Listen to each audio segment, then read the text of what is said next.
Hello बच्चों, चलिए प्रश्न को पढ़ते हैं। कहता है एरिल एल्किल ईथर में निम्न तथ्य की व्याख्या कीजिए। कहता है एरिल एल्किल जो ईथर होता है उसमें कहता है प्रवेश करने वाले प्रतिस्थापियों को बेंजीन वलय की आर्थो एवं पैरा स्थितियों को निर्दिष्ट करता है। कहता है जो एरिल एल्किल ईथर होता है उसमें जो प्रवेश करने वाले प्रतिस्थापियों का जो बेंजीन वलय वो आर्थो एवं पैरा स्थितियों पर निर्दिष्ट करता है। ठीक है, तो हम बात करते हैं अपने उत्तर की। देखते हैं मुख्य अवधारणा देखते हैं।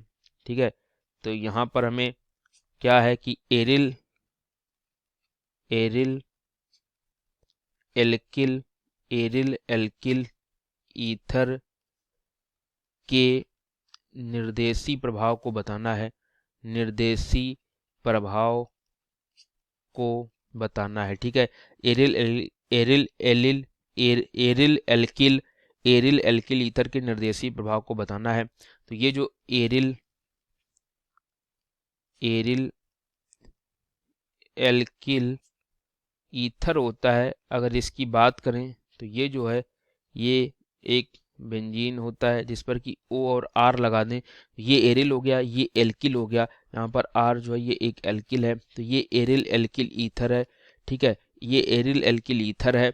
ठीक है, तो इसको हम कहते हैं, तो कहता है इसका जो आर्थो एवं पैरा पर है उसकी ओर निर्दिष्ट होता है। ऐसा क्यों होता है? तो अगर इसके कारण को जाने तो इसका कारण ये है कि जब यहाँ पर ओ आर लगा होता है तो जब इसका अनुनाद होता है यहाँ पर तो इस प्रकार से होता है। तो जब इसकी अनुनादी संरचनाएं होती हैं तो इसकी जो अनुनादी संरचनाएं हैं उन अनुनादी संरचनाओं में एक बार आर्थो पर इस प्रकार से ऋणान आता है, फिर से जब अनुनाद होता है तो यहाँ पर पैरा पर ऋणान आता है। ठीक है, पैरा पर इस प्रकार से ऋणान आया है। ठीक है, तो क्या होता है, जो अनुनादी संरचनाएं हैं जो इस प्रकार से अनुनाद करती हैं वो आर्थो तथा पैरा पर ऋणायन को उत्पन्न करती हैं। आर्थो तथा पैरा पर ऋणायन को उत्पन्न करती हैं। ठीक है, आर्थो तथा पैरा पर ऋणायन को उत्पन्न करती हैं। आर्थो तथा पैरा पर ऋणायन को उत्पन्न करती हैं। ठीक है, क्या हुआ है कि अनुनाद से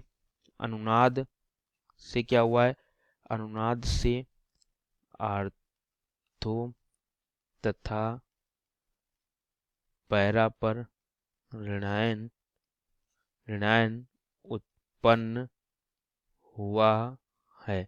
ठीक है, आर्थो तथा पैरा पर ऋणायन उत्पन्न हुआ है जिससे ये क्या होते हैं, आर्थो पैरा निर्देशी होते हैं। ठीक है, जिससे आर्थो पैरा निर्देशी होते हैं। तो यही हमसे पूछा गया था, उसका कारण ये अनुनादी संरचनाएं हैं।